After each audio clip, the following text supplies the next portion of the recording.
Welcome to This Explainer. Today, we're jumping right into a profound journey.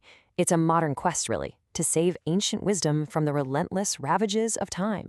I mean, think about the fragility of human memory for a second.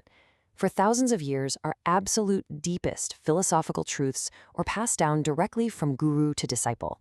They were carried on just the breath of the spoken word, and eventually etched onto leaves and paper, materials that inevitably decay. Today, we're exploring a totally fascinating intersection. It's where the classical antiquity of Indian philosophy meets the cutting-edge, yet surprisingly fragile world of digital preservation. We're going to look closely at how one of the most monumental texts of ancient wisdom, the Yoga Vasistha, is surviving its transition into the digital age. Okay, let's dive into this. To really understand the high stakes of this journey, we have to look at what is basically our modern-day Library of Alexandria, the Internet Archive. Their core mission: to preserve cultural heritage that would otherwise be lost forever. And it's a universal problem. Every single time a library burns down, or a hard drive completely fails, or a local dialect goes extinct, we lose a piece of our collective human story. The Internet Archive stands as a sort of bulwark against that loss. They're actively capturing the fleeting echoes of our culture before they just vanish into the ether. To truly grasp the magnitude of this effort, just consider the sheer scale of what they're attempting to save here. Across multiple mediums, the archive is just incredibly vast. We are talking about millions of texts, live audio recordings from old 78 RPMs, ephemeral videos, classic software, and museum images. It is a staggering, monumental undertaking to digitize the entire human experience. But for our journey today, we're going to zoom way in. We're focusing on just one specific, highly complex textual artifact from this massive digital vault. We're moving from the macro scale of the whole internet straight down to a single ancient conversation. Now, what's really interesting here is the artifact itself. We're looking at the Sanskrit title page of the Yoga Vasistha.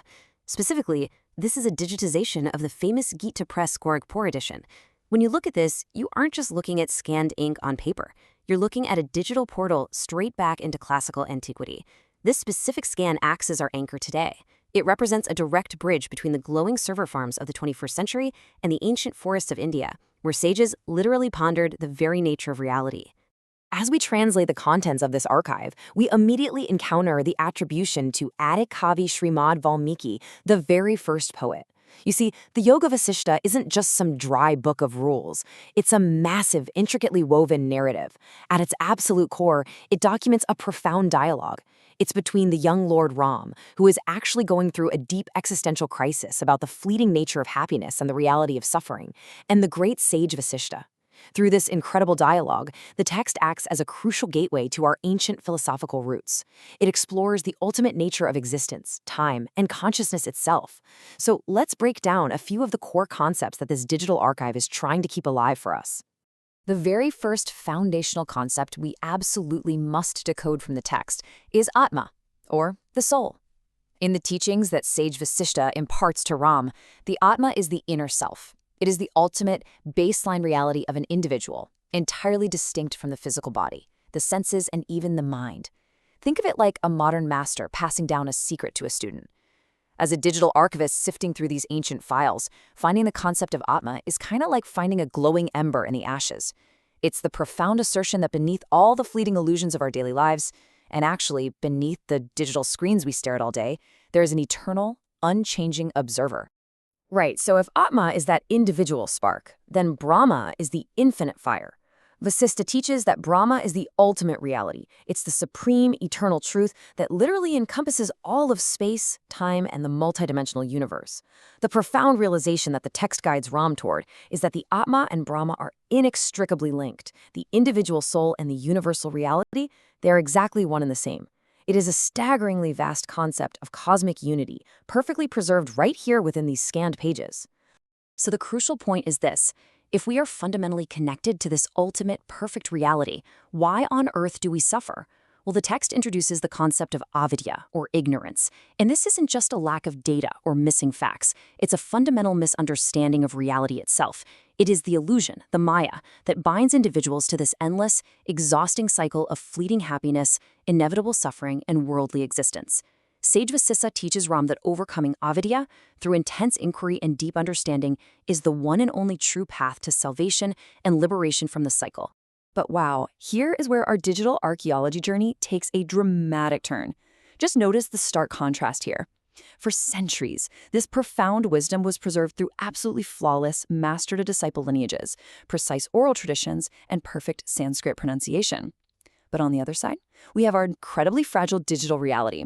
When ancient Devanagari script meets early digital scanners and optical character recognition, the machine literally panics.